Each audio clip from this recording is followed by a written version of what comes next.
talking about how to keep your website clean. I'm coming to you from Victoria, BC, and I can actually see Washington, the US, from my window here. So if you're joining us from America, hello, I'll wave to you. What we're going to be discussing today is going to be pretty broad. For a lot of these subjects, we could do an entire webinar on just a few elements. So check out our other webinars or the Sucuri blog if you want more information, but we're aiming today to approach website security for those who either aren't very familiar or are just getting their feet wet and want a few more tips. I've been with Sucuri for 4.5 years, thereabouts, I think a little longer actually. So I've been dealing with front-facing email, chat, and phone support. I have a lot of experience with, let's say, customer awareness levels. Oftentimes there's a big discrepancy between what people think website security means and what it is when it's actually applied, as well as what the responsibilities of the website owner might be.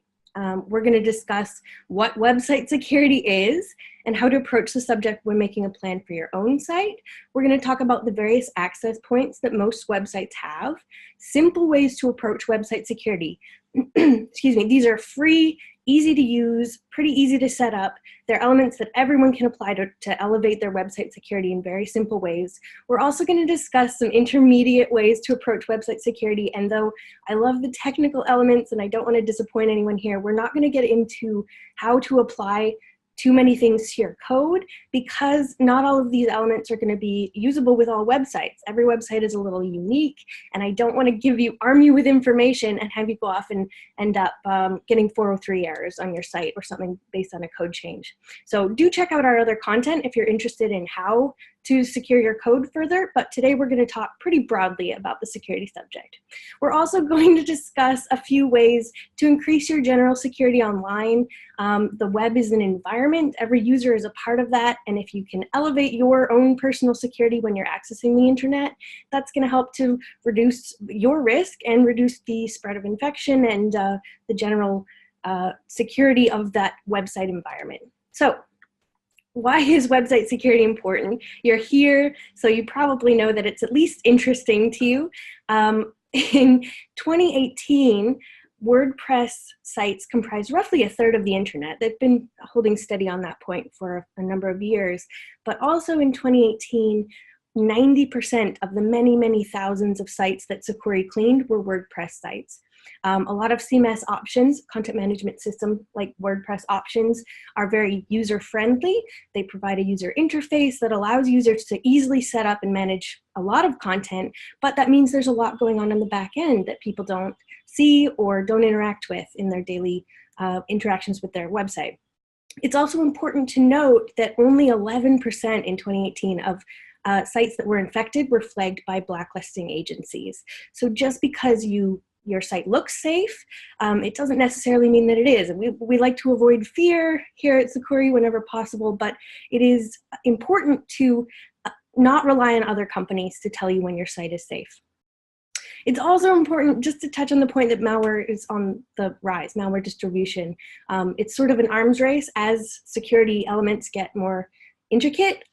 Those who are looking to compromise websites also increase their approaches and the sophistication of those approaches. So it's important to secure your site and start at the ground level while you're able to, and as things advance, you can then advance with them.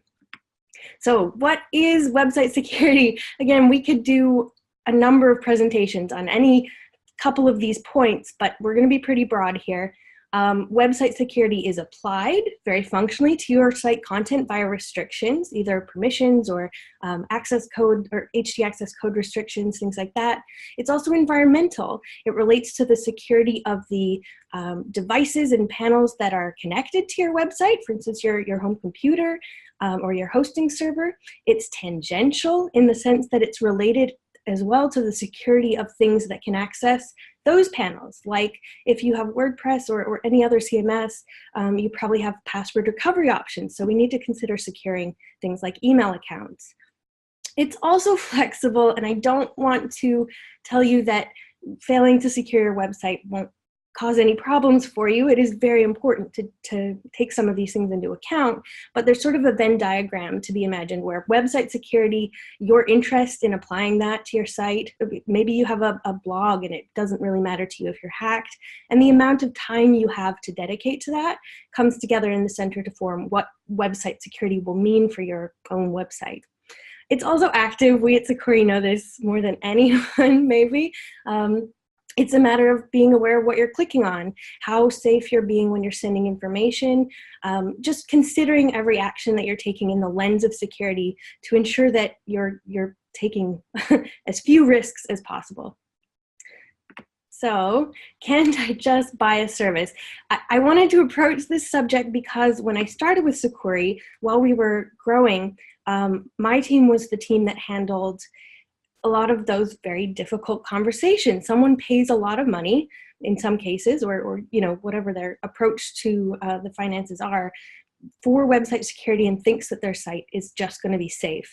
And in a realistic world, that's just not the case. There are a lot of elements that paid services can secure for you, but there are some elements that are just going to be your responsibility as a site owner or administrator.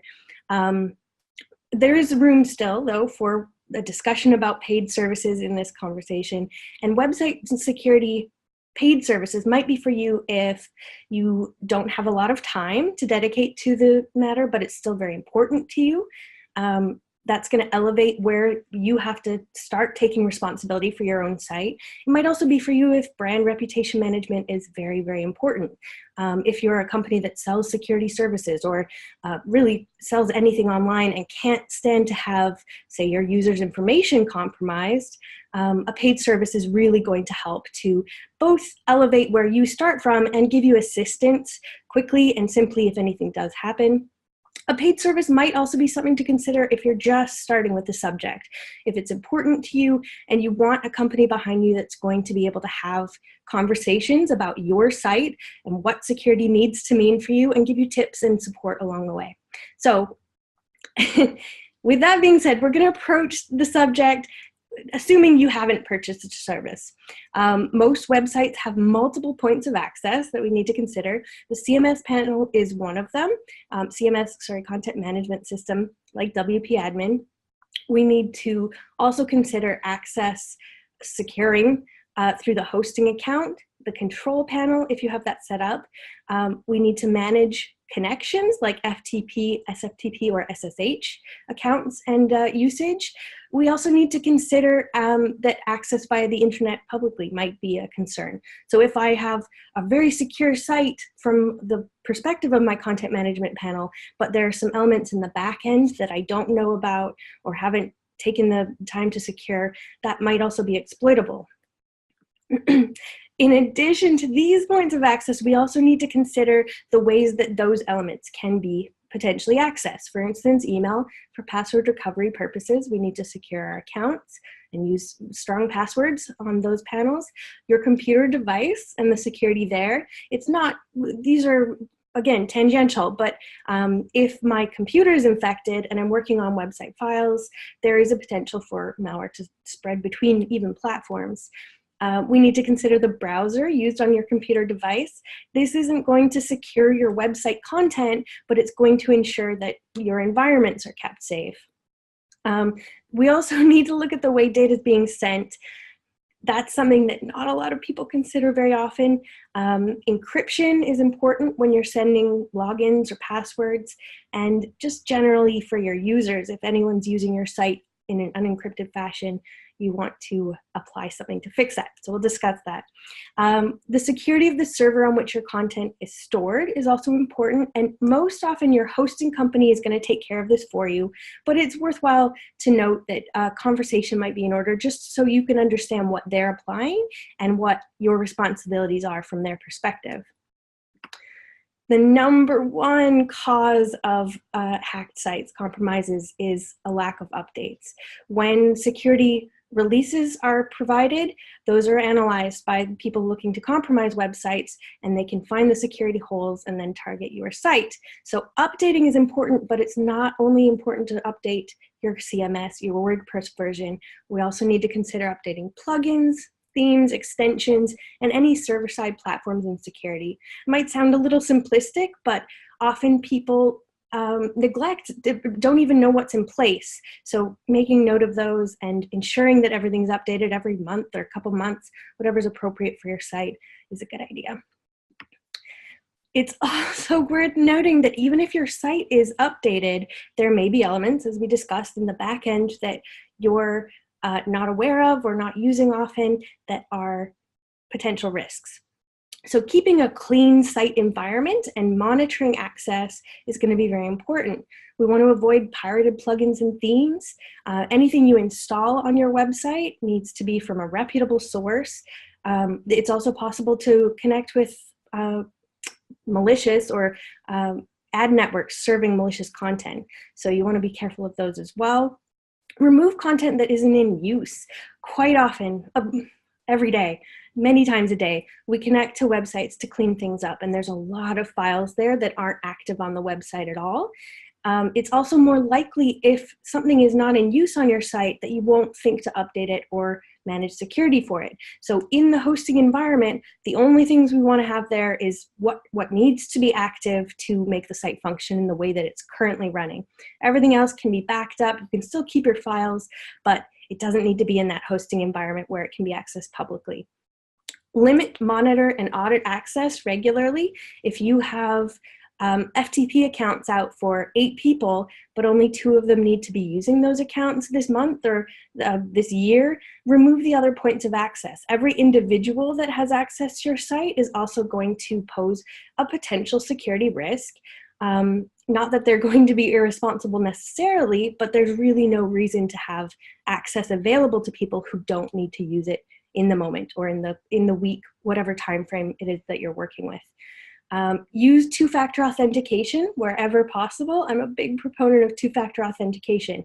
For any one of those tangential elements that we're talking about, email accounts, cPanels, if two-factor authentication is available to you, I recommend using it. That's going to place an extra layer of verification between yourself and the login panel and ensure that even if your passwords are leaked or stolen, intercepted, that they can't be used, because only those who have been verified and have a time-sensitive code are going to be able to proceed to the login panel. Strong random passwords, please.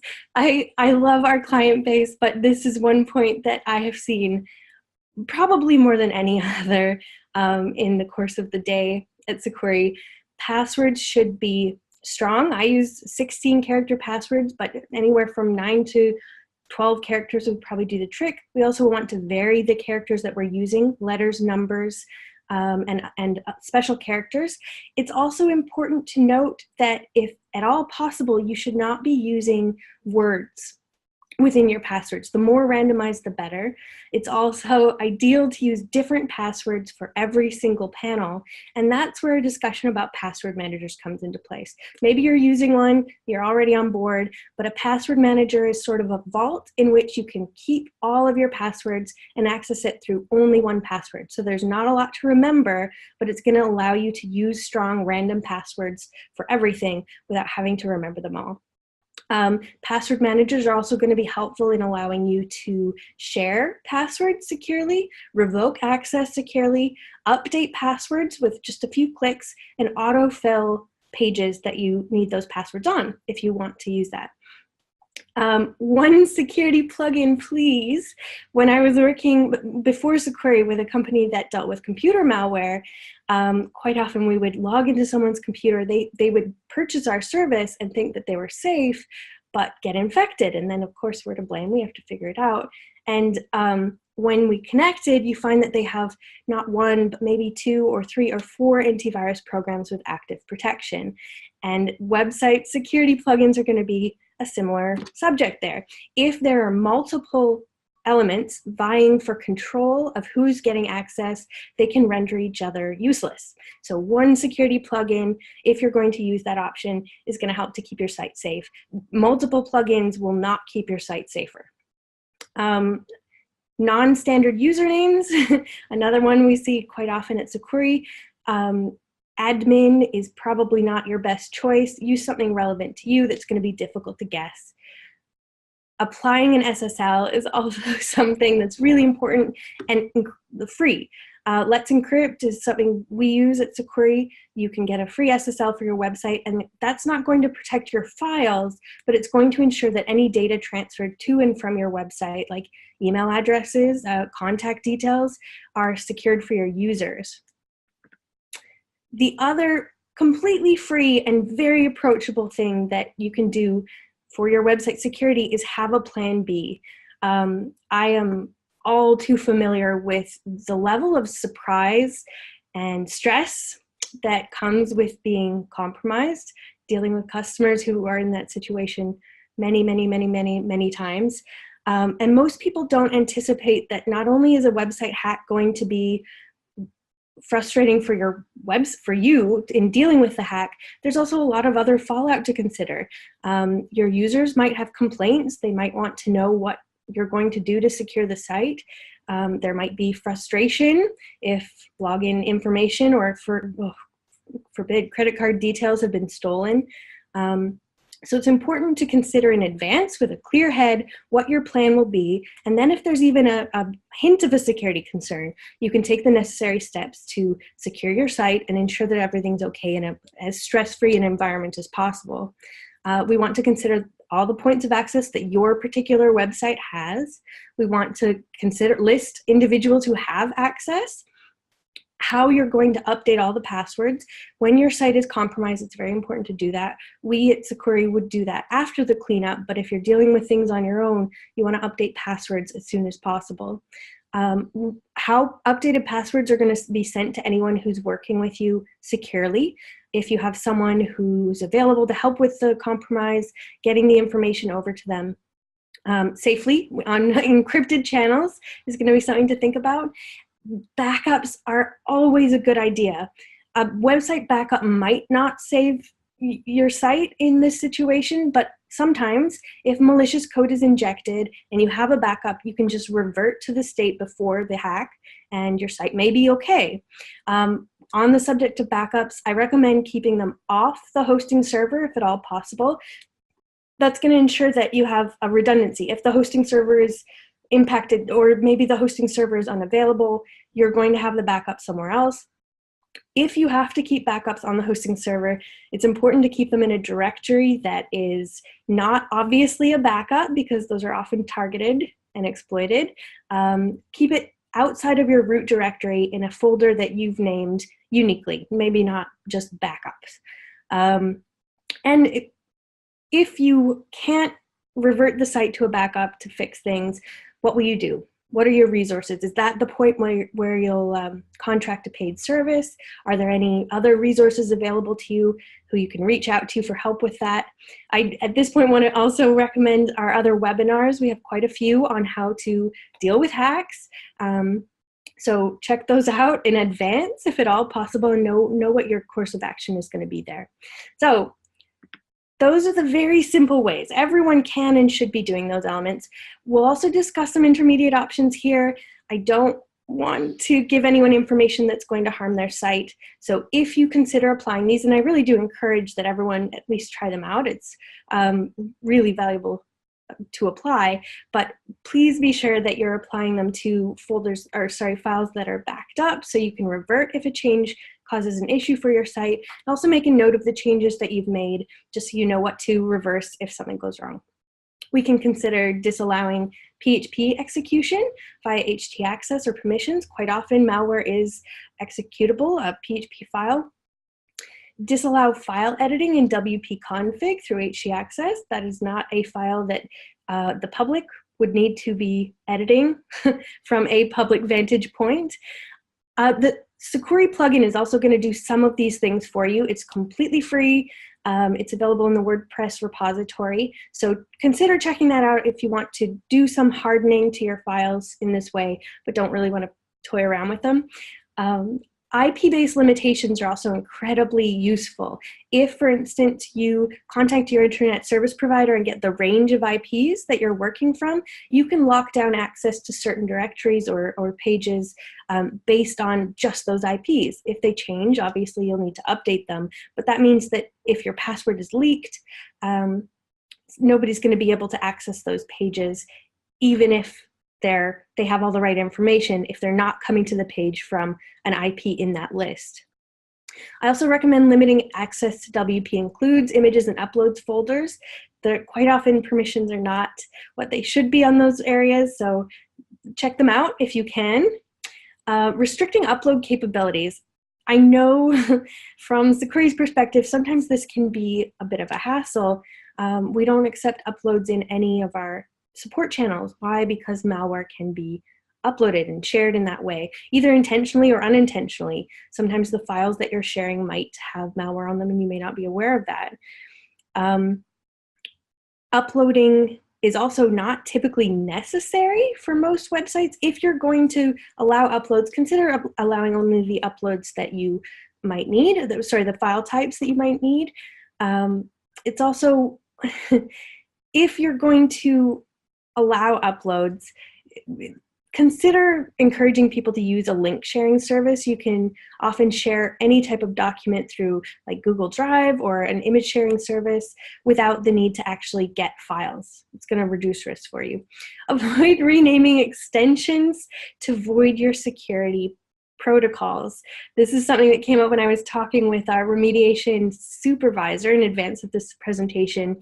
And if you have put PHP-based limitations on something, if you're pretty secure, but for instance, in this example, if you rename your wp-config.php to a .bak extension, for instance, in the name of trying to edit some of these things, you are going to void the PHP file extension, therefore voiding any PHP-based restrictions that you have on that file. So just be conscious even when you're doing things in the name of security, what ramifications changing your file names might have.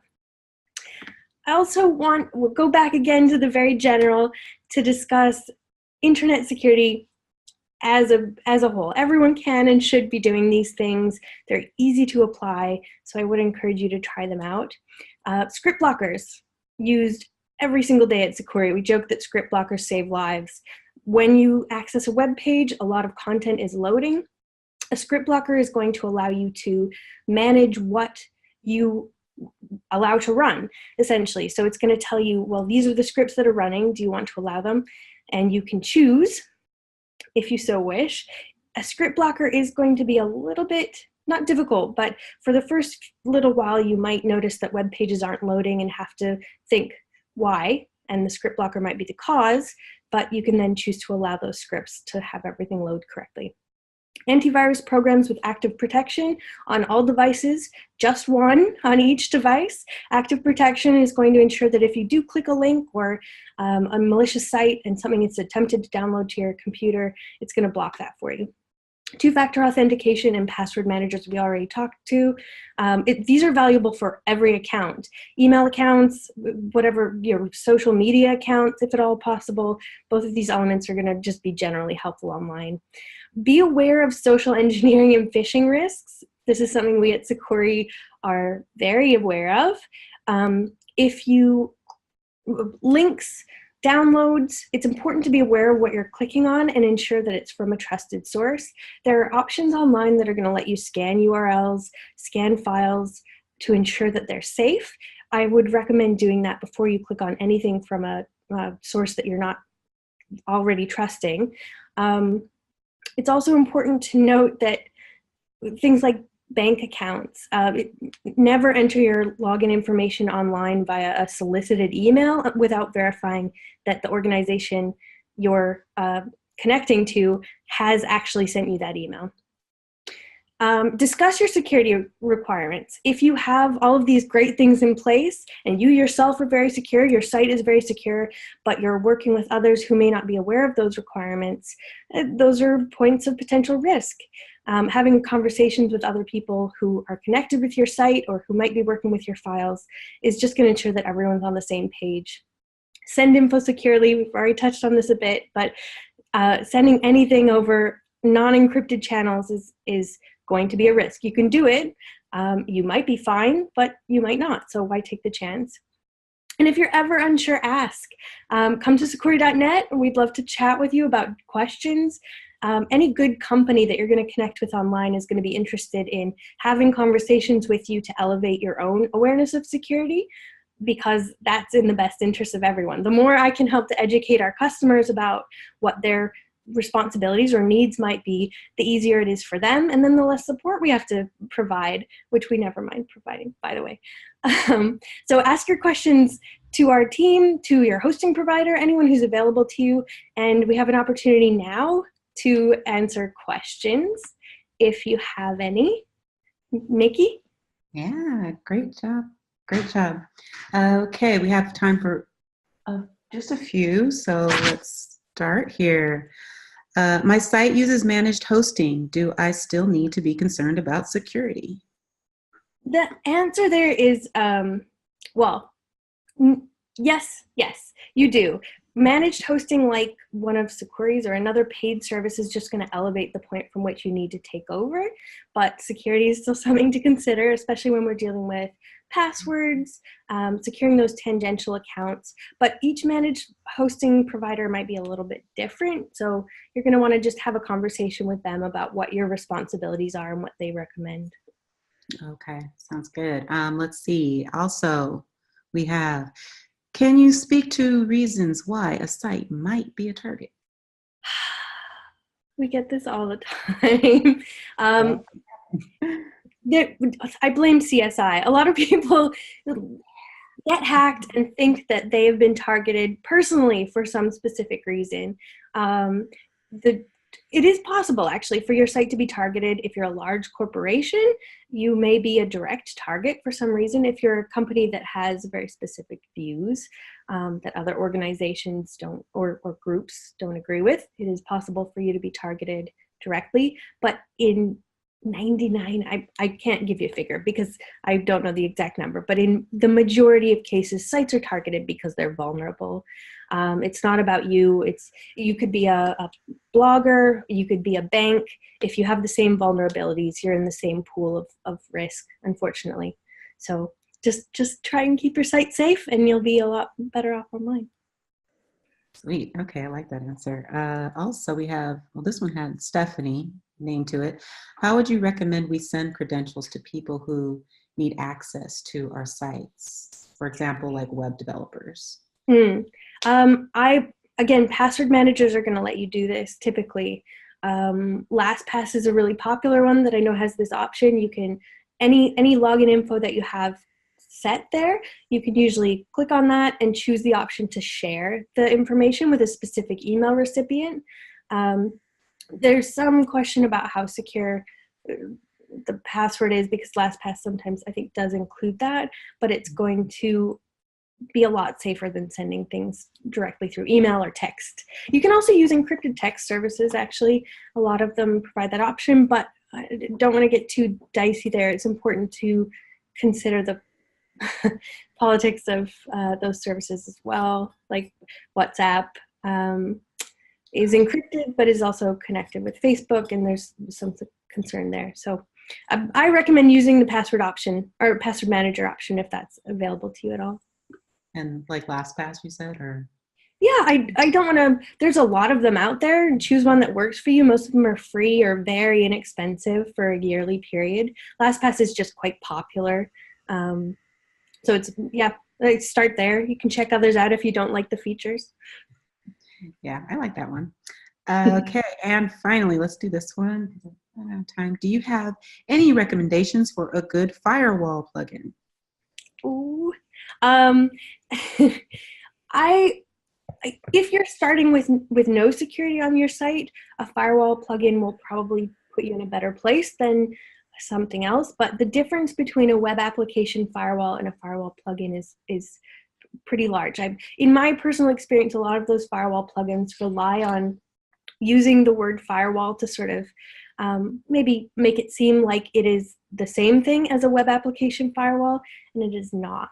So if you're going to invest in one service for your site, I would recommend a web application firewall. If that's a little out of your reach, go for the firewall plugin, but just know that that's not going to secure your site as fully. You're something that stands between the visitor and your site instead of just sitting in your site files and dictating access from there. Okay. Can we see if we can answer one more? If not, Yeah. Oh, yeah. we'll still answer it. But this one just came in. So, how to protect does XML RPC from brute force post attacks without losing its functionality or how it works?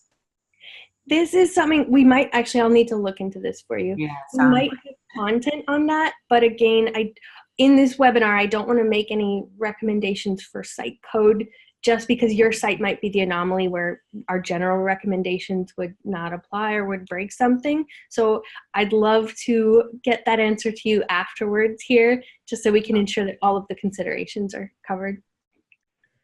Okay, well, that wraps things up.